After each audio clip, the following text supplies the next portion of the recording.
Barokah rambut Rasulullah Sallallahu Alaihi Wasallam. Percayakah berkah itu ada? Assalamualaikum warahmatullahi wabarakatuh. Bismillahirrahmanirrahim. Alhamdulillah wassalatu wassalamu ala Rasulillah wa ala alihi wa sahbihi wa mawala, amma ba'du. Sahabat-sahabat pencinta hukum-hukum Islam dan hikayat dimanapun Anda berada yang dirahmati Allah Subhanahu wa Ta'ala. Pada sesi ini saya akan menceritakan atau mengkisahkan, membicarakan tentang masalah barokah. Percayakah Anda barokah itu ada? Dan sebelum kita lanjutkan tentang berkah, maka kita harus tahu apa barokah itu. Al-barakatu hiya ziyadah. Barokah itu adalah tambah. Jadi apapun kalau barokah, maka akan bertambah. Rizki kalau berkah, maka rizkinya semakin bertambah.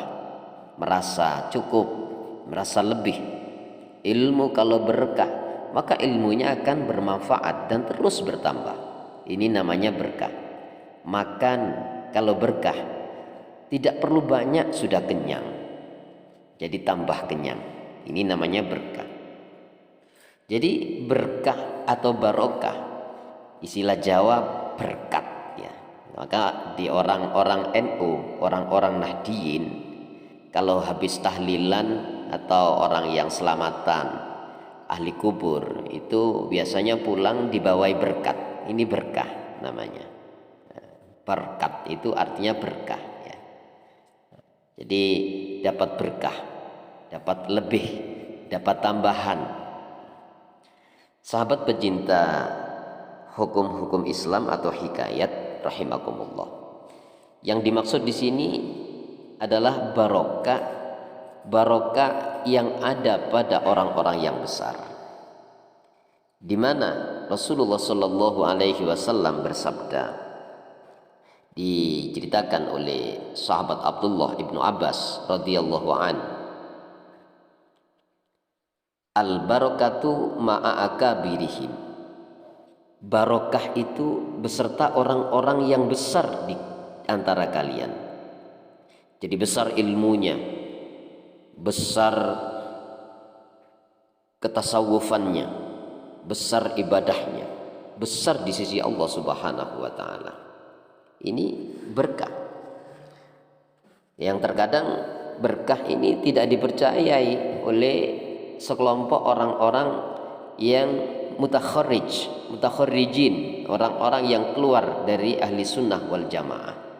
Mereka tidak percaya adanya berkah pada orang-orang besar, para wali dan lain sebagainya. Ini ada salah satu kisah, saudara.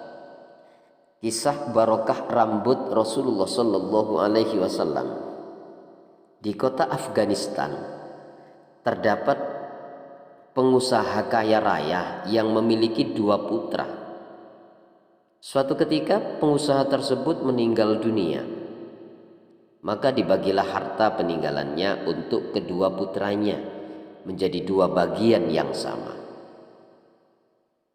Selain itu ternyata pengusaha tersebut memiliki peninggalan berupa 3 helai rambut Rasulullah Shallallahu Alaihi Wasallam. Menyimpan 3 helai rambut Rasulullah Shallallahu Alaihi Wasallam. Maka berkatalah sang kakak, kita potong saja. Yang 1 helai menjadi 2, kata kakaknya. Namun si adik menolak. Jangan, demi Allah rambut Rasulullah lebih mulia daripada dipotong.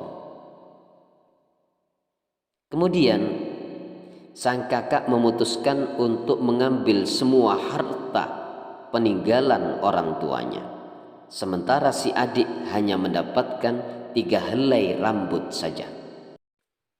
Jadi karena adik tidak setuju rambut Rasulullah dipotong, maka ia hanya diberi rambut 3 helai Rasulullah, tidak diberi harta peninggalan orang tuanya. Adik tetap menerima, dan lalu dia meletakkan 3 helai rambut itu di sakunya. Di setiap kali melihat rambut Rasulullah itu, ia membaca salawat kepada Rasulullah. Setiap kali ia melihat rambut Rasulullah, ia terus membaca salawat. Hari demi hari berlalu, rupanya harta sang kakak habis, bangkrut, ludes karena tidak berkah. Sementara si adik yang hanya mendapatkan warisan 3 helai rambut Rasulullah Sallallahu Alaihi Wasallam tersebut semakin kaya, terus melambung kekayaannya melebihi kakaknya tadi, dan akhirnya kakak bangkrut, si adik menjadi orang yang kaya raya karena berkah menyimpan rambut Rasulullah. Kalau ia melihat rambut Rasulullah, dia selalu membaca salawat kepada Rasulullah Sallallahu Alaihi Wasallam. Inilah yang kami maksud barokah rambut Rasulullah Sallallahu Alaihi Wasallam. Ia rajin membaca salawat, akhirnya mendapatkan berkah dari Allah Subhanahu Wa Taala sehingga menjadi orang yang kaya raya. Demikian sahabat pencinta hikayat, mudah-mudahan bermanfaat. Wa'alafu minkum, assalamualaikum warahmatullahi wabarakatuh.